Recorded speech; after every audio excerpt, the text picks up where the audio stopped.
প্ৰচণ্ড গৰমে দহিছে ৰাজ্যবাসীক। গৰমৰ বাবে দিক বিদিক হেৰুৱাইছে জনসাধাৰণে।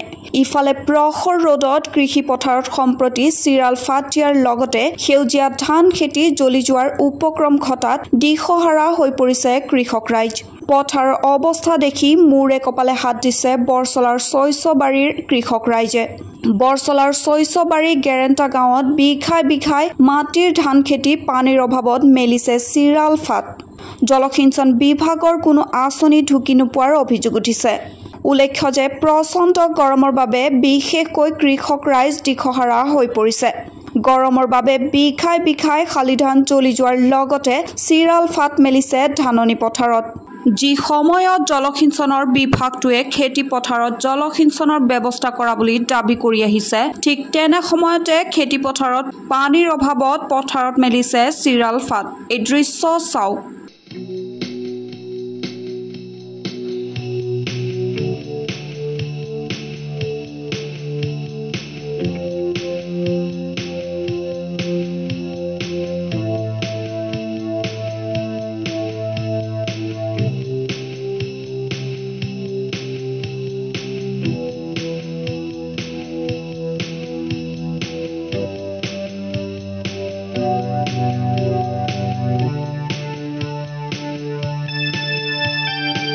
পথাৰৰ পানী নাই এই গৰমৰ কাৰণে আৰু আমাৰ বৰষুণ নোহোৱাৰ কাৰণে আমাৰ ধান খেতি এবাৰ বহুত নষ্ট হৈছে। মাটিবিলাক চব ফাট মিলিলে আৰু আমাৰ খেতিবিলাক চব শুকাই গ'ল। এই গৰমৰ উৎকট গৰমৰ কাৰণে আমাৰ এই খেতি বাতি এবাৰ নষ্ট হোৱা দেখি পাইছোঁ। গতিকে আমাৰ এতিয়া কৃষক ৰাইজে বহু দুখ প্ৰকাশ কৰিছে যে আমাৰ এইবাৰ খেতি বাতি নহ'ব বুলি আশা এটা কৰিছে। কাৰণ বৰষুণ নাই, পথাৰখিনি আমাৰ গোটেই শুকাই গ'ল। এইটোৰ কাৰণে এইবাৰ আমাৰ ৰাইজে বহুত দুখ প্ৰকাশ কৰিছে। যিহেতু যেনেকৈ হ'ব লাগিছিল তেনেকৈ আমি পাবলৈ সক্ষম নহ'লোঁ।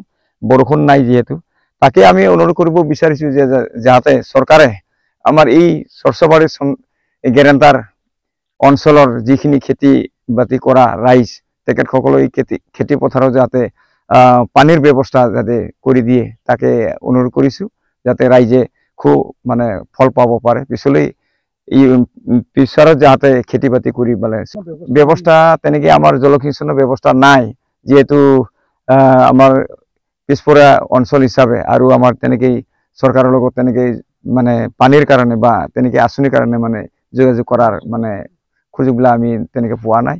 আমাক তেনেকৈ ভিতৰীয়া ৰাইজ হিচাপে কোনোবা আহিও আমাক তেনেকৈ কৰিব লাগে, আঁচনি কৰিব লাগে বুলি আমাক ক'বলৈ অহা নাই। গতিকে আমি গম নাপাওঁ যিহেতু, গতিকে তেনেকৈ যদি আছে এইবিলাক ব্যৱস্থা, পানীৰ যিটো ব্যৱস্থা সেইটো কৰি দিয়ে যেন তাকে অনুৰোধ কৰিলোঁ। হয়, এইবাৰ আমাৰ যিটো কৃষকে পথাৰৰ যিটো কষ্ট মিলি কৃষকে খেতি কৰিছিলে, সেই হিচাপত আমাৰ এইবাৰ খেতিত একদম খেতিৰ অৱস্থা নাইকিয়া হৈ গ'ল। এতিয়া চব পথাৰকেইটা ফাটি ফাটি আপোনাৰ পানী নোহোৱা হৈ গ'ল। এতিয়া ইয়াত আমাৰ চৰকাৰৰ সুবিধা জলসিঞ্চন সুবিধাকেইটা চৰকাৰে তেনেকৈ আমাক আঁচনিকেইটা নাই দিয়া। তাৰ কাৰণে আমি চৰকাৰক এইটো এটা আহ্বান কৰোঁ যে আমাৰ এই ছয়ছবাৰী গেৰেণ্টা ৰাইজৰ কাৰণে যদি তেনেকুৱা চৰকাৰৰ ফালৰ পৰা জলসিঞ্চন বিভাগৰ পৰা যদি তেনেকুৱা এতিয়া আজিকালি খুব চলাৰ ব্যৱস্থা থাকে বোলে, সেইবিলাক যদি আমি সেইটো পাওঁ তেতিয়া আমি কৃষক ৰাইজে এটা অলপ মুক্তি পালে হয়। যেতিয়া আমি খেতি কৰিবলৈ এটা আগ্ৰহ মানুহৰ এটা আহিলে হয়, কিন্তু এইবিলাক নাথাকাৰ কাৰণে আমি আজি কষ্ট মষ্ট কৰি খেতি কৰিলোঁ, কিন্তু এতিয়া আমাৰ যেতিয়া আমি খেতি পাওঁ তেতিয়া আমি পানীৰ অভাৱৰ কাৰণে আমাৰ খেতিটো নষ্ট হৈ শেষ হৈ গ'ল। এইটোৱে আমাৰ অনুৰোধ যে চৰকাৰক, যে জলসিঞ্চন বিভাগৰ ক্ষেত্ৰপক্ষক চৰকাৰক এইটো আহ্বান কৰোঁ যে আমাৰ ইয়াত যিটো পানীৰ ব্যৱস্থা যদি কৰি দিয়ে সেইটোৱে আমাৰ আহ্বান আছে। News desk, news wide Assam.